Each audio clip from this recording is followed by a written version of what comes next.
नमस्कार। मैं आज जिस विषय पर बात कर रही हूँ वो है लिव इन रिलेशनशिप। मैं आपको ये इसलिए किस्सा सुनाने जा रही हूँ कि हमारी युवा पीढ़ी किस ओर जा रही है। इस लिव इन रिलेशनशिप में सबकी राय अलग अलग हो सकती है, लेकिन मैं जो आपको एक किस्सा सुनाऊंगी वो वास्तविकता है। उसको सुनकर शायद किसी के भटकते कदम सही राह पर आ जाएं। तो सुनिए। किस्सा यूँ है कि मेरी एक सहेली दिल्ली में रहती हैं। उनका बेटा है मयंक।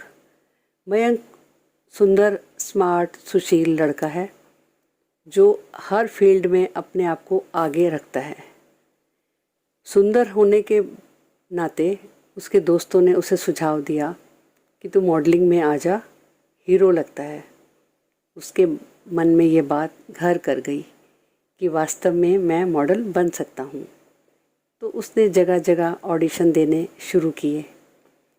ऑडिशन में उसे छोटे छोटे शूट मिलने लगे, कभी कहीं कभी कहीं। बहुत खुश रहा कि चलो छोटे छोटे शूट से ही शायद वो किसी बड़े शूट पर पहुंच जाए और उसकी तकदीर भी चमक जाए। वहीं शूट पर उसकी मुलाकात शिवानी से होती है।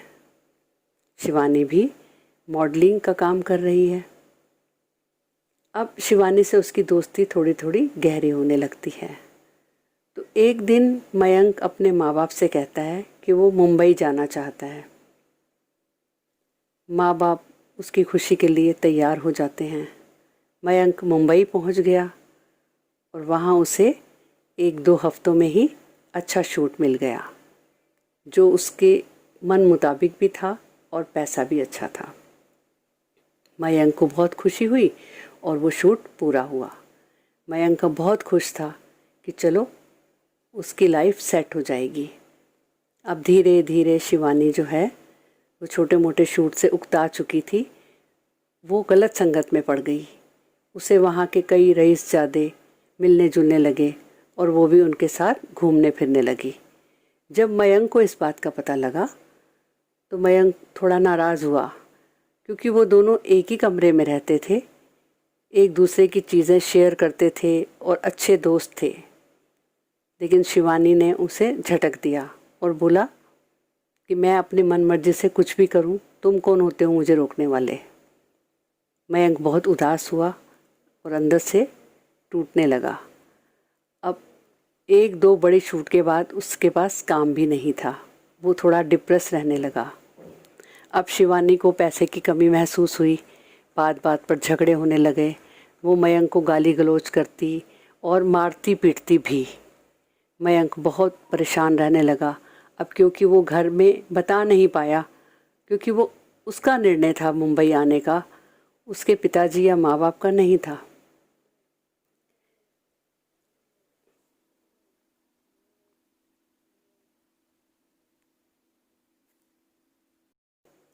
वो अपने माँ बाप को भी कुछ नहीं बता पाया, क्योंकि यह निर्णय उस खुद का था।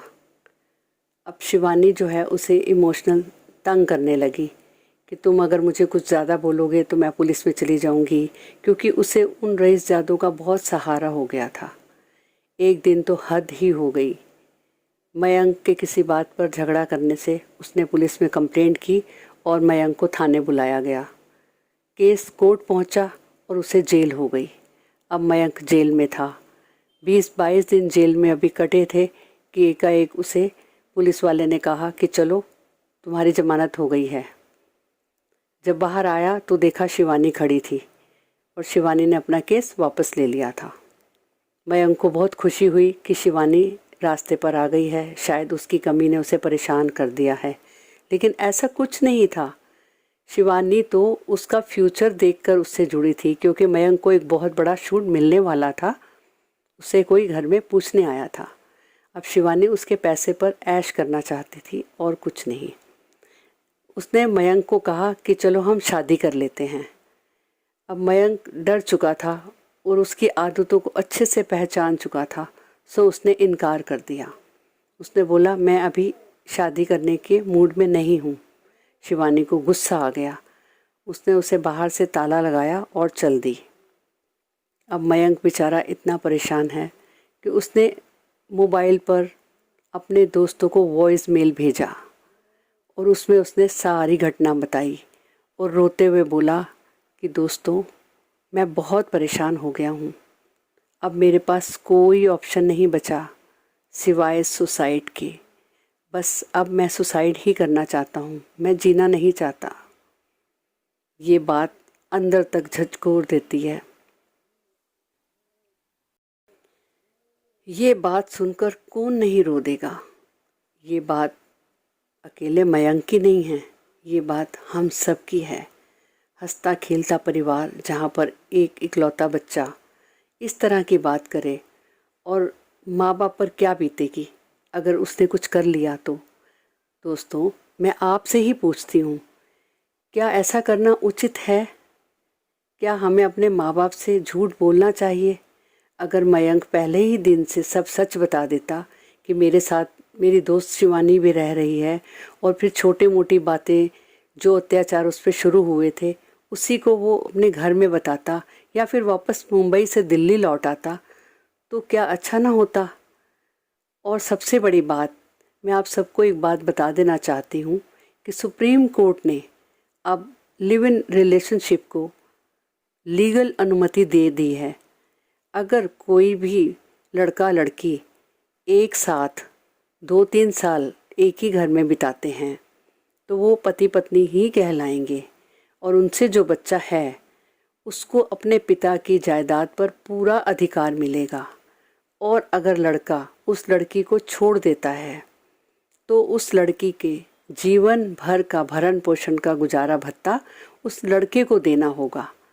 तो दोस्तों, इस बात का फ़ायदा लड़की भी उठाती है, लड़के भी अत्याचार करते हैं। मैं इसके पक्ष या विपक्ष में कोई बात करना नहीं चाहती, लेकिन आप सोच समझ कर जो भी कदम हो वो उठाएं, और मयंक अब क्या करे इसके बारे में आप अपना निर्णय दें। मैं आपके जवाब का बेसब्री से इंतज़ार करूँगी। इस पे मुझे एक शेर याद आता है, कौन रोता है किसी और की खातिर ए दोस्त, सबको अपनी ही किसी बात पे रोना आया। नमस्कार।